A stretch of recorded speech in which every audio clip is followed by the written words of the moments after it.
it is performed automatically.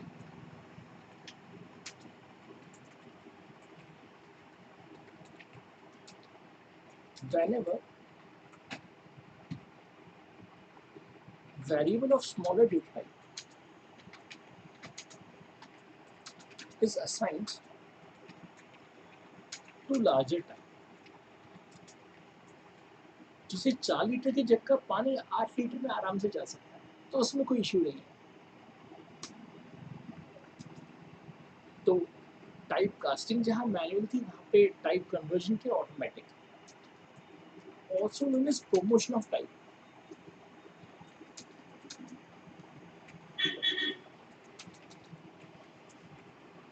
तो promotion is always automatic. जैसे इसे एग्जाम्पल से प्रूव करें, हमने कहा इंटीजर ए और हमने कहा डबल बी। अब हमने बी को 5 असाइन किया हुआ है और सिंपली यहाँ पे हम सिस्टम से क्या करें, B equal to A. Now this is okay. Assigning 4 byte value to 8 byte variable. तो ये सभी वेरिएबल्स सभी में चल जाएगा। या कभी कभी हम क्या करते थे, उसे वेरिएबल बना लेते हैं, जैसे हम यहाँ पे एक वेरिएबल और इंट्रोड्यूस कर देते हैं, जैसे फ्लोट कर देते हैं, और एक वेरिएबल और इंट्रोड्यूस कर देते हैं, डबल सी, और हम लिख रहे हैं C equal to A plus B, या एक वेरिएबल डी और इंट्रोड्यूस कर देते हैं, यहाँ पे इसे लिख रहे हैं 5.5 और इसे डी कर देते हैं, और हम लिख रहे हैं D equal to A plus B plus C. Now this is again type casting, ये प्रमोशन ऑफ टाइप। कैसे प्रूफ करें फिगर से?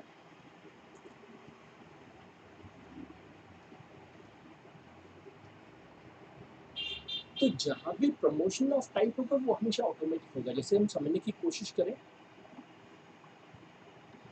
ये वेरिएबल छोटा है तो ये बड़े आराम से किस में स्टोर सकते हैं, फ्लोट में। हालांकि फ्लोट में वो उसे 0.40 मान लेगा फॉर एग्जाम्पल। अब हमने दो वेरिएबल डिफाइन किए, डबल सी और डी। ये सी है 5.5। अब हम यहाँ देख रहे हैं कि यहाँ पे कैसा वेरिएबल इन्वॉल्व है, इंटीजर, प्लस उसके साथ हम बी को ऐड करें तो बी कैसा है, फ्लोट। तो सिंपल सी बात है कि इंटीजर और फ्लोट आपस में किस में प्रमोट हो जाएंगे, फ्लोट में, यानी हमेशा हायर में प्रमोशन होता है। So integer plus float is always float. तो हमें इन दोनों का आंसर क्या मिल जाएगा, हमें इन दोनों का आंसर मिल जाएगा 10.0। अब बचा क्या है, सी।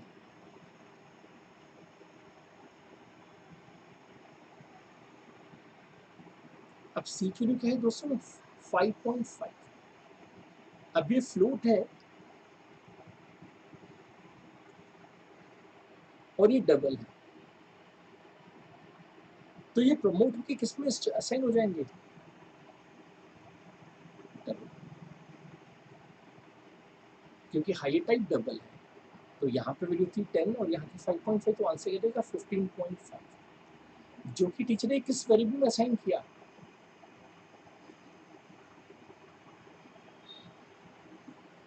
अब डी को मैंने डबल क्यों बनाया था, क्योंकि मुझे पता था कि आंसर किस में आएगा, डबल। तो कंक्लूजन निकला कि जब भी किसी एक्सप्रेशन में स्मॉलर टाइप्स और लार्जर टाइप्स इन्वॉल्व होंगे तो हमेशा स्मॉलर टाइप किस में प्रमोट होंगे, लार्जर टाइप्स में। So conversion is automatic, casting is manual. और ये कास्टिंग वर्ड कहाँ से आया, कुम्हार से। कुम्हार जब मटका बनाता है तो अपने सबसे कास्टिंग करता है, उसे ढालता है मटके को, जिससे उसका शेप प्रॉपर हो जाए। तो वैसे हमें यहाँ पे कास्टिंग करनी पड़ती है कि हमें रिजल्ट कैसा चाहिए। तो यहाँ पे हम टाइप कन्वर्जन सीख रहे थे, तो यहाँ पे भी हमें कन्वर्जन पढ़ना चाहिए, यानी प्रमोशन ऑफ टाइप। अब इसी में हमसे कैंपस क्वेश्चन पूछा जाएगा, what is upcast and downcast.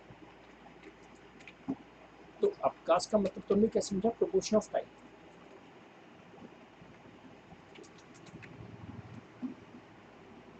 ऐसे अबव एग्जाम्पल, हमारे इस एग्जाम्पल में क्या लिखा था, d equal to a plus B plus C. तो टेक्निकली ये एक्सप्रेशन क्या हो गया, integer plus float plus double, ये प्रमोट होकर किस में कन्वर्ट हो गया। एक होता है डाउन कास्टिंग मेरे दोस्तों, जो हमने पिछले क्लास में सीखा था, demotion of higher type into lower type.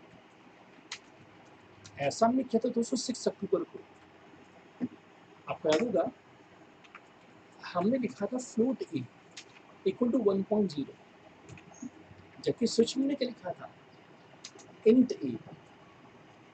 तो टेक्निकली हमारा ए तो बेचारा बड़े टाइप का था, लेकिन हमने उससे कहा कि डिमोट होकर किसमें कन्वर्ट हो जाए, इंटीजर में। तो प्रमोशन हो तो अपकास्टिंग और डिमोशन हो जाएगा क्यों हो जाए, डाउन कास्टिंग। तो दोनों तरह से कास्टिंग पॉसिबल है, अपकास्टिंग भी पॉसिबल है और डाउन कास्टिंग भी, लेकिन अपकास्टिंग हमेशा क्या होती है, ऑटोमेटिक।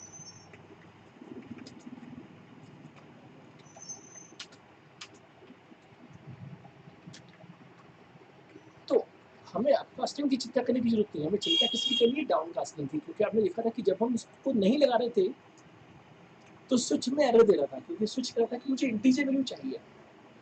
तो उस केस में मैन्युअली क्या परफॉर्म करना पड़ा, डाउन कास्टिंग।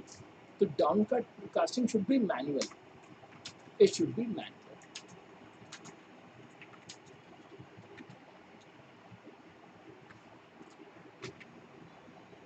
हमें एक क्वेश्चन आपको दिया था जिसमें चेक करना था कि पॉइंट में जो हमें दिया गया वो सर्कल के रेस्पेक्ट में कहाँ पे है। तो हम सर्कल के सेंटर को मान लेते हैं एक्स वाई, और हमें जो पॉइंट दी गई उन्हें हम क्या मान लेते हैं, एक्स वन वाई। हालांकि कोऑर्डिनेट्स के पॉइंट्स फ्लोट में हो सकते हैं, डबल में हो सकते हैं, लेकिन मैं उन्हें इंटीजर मानता हूँ। लेकिन जो रेडियस है वो पॉइंट्स में हो सकता है, ऐसी जो डिस्टेंस है वो भी किस में हो सकते हैं, पॉइंट्स में। तो सबसे पहले मैं यूजर से कह रहा हूँ please enter centre of circle. हम जानते कि प्रिंटर का काम यूजर को असिस्ट करना कि कैसे इनपुट करना है, तो उसे एक्स वाई दो वैल्यूज को स्पेस के साथ देना है। तो पहली वैल्यू हो गई एक्स और दूसरी वैल्यू क्या हो गई वाई। अब हम यूजर से कह सकते हैं enter radius, enter radius of circle.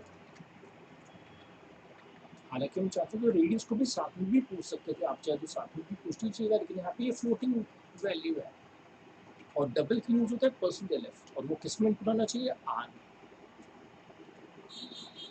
अब जैसे हमने सेंटर ऑफ सर्कल पूछा, वैसे में पोजीशन ऑफ पॉइंट भी पूछनी चाहिए, एंटर कोऑर्डिनेट्स ऑफ पॉइंट।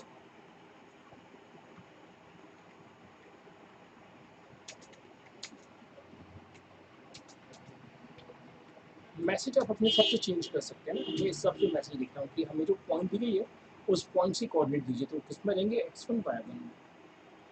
तो जितना भी रिक्वायर्ड इनपुट था वो हमें मिल चुका है। अब हमें डिस्टेंस का प्रोग्राम आज ही कवर किया कि डिस्टेंस का हमें फॉर्मूला ही अप्लाई करना पड़ता है। अब इस फॉर्मूले को हम कॉपी कर लेते हैं,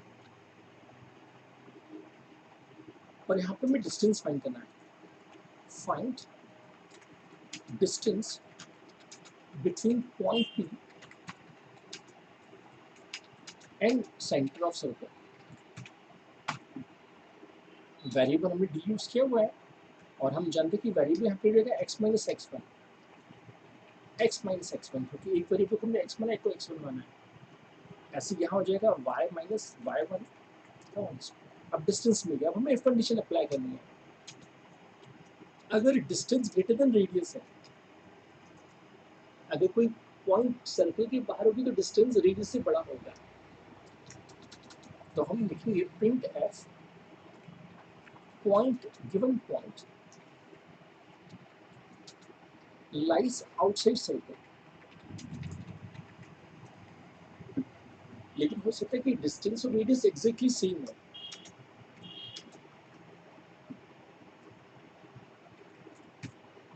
तो हम कह सकते हैं कि जो पॉइंट हमें दी गई वो सर्कमफ्रेंस पे लाई करती है।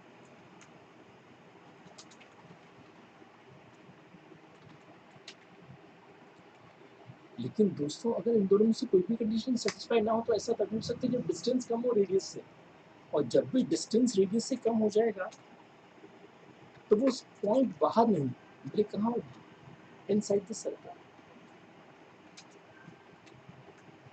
अब इस प्रोग्राम को हम टेस्टिंग करके देखेंगे डिफरेंट वैल्यूज के साथ।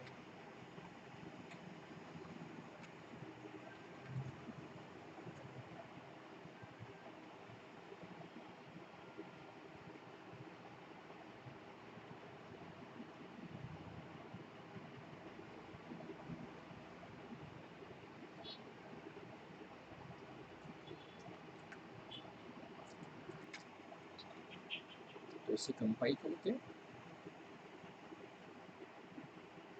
कंपाइलर चेक करता है स्पेलिंग मिस्टेक्स और साथ साथ क्या चेक करता है, डेटा टाइप चेक करता है। अब यहाँ पे डेटा टाइप ओके है और सब ओके है।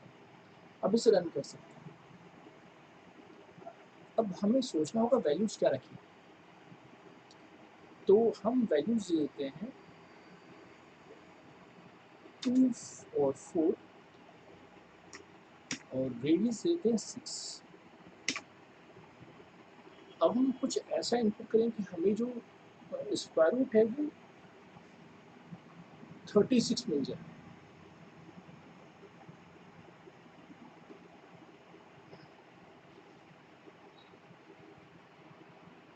तो हमने पॉइंट दे दिया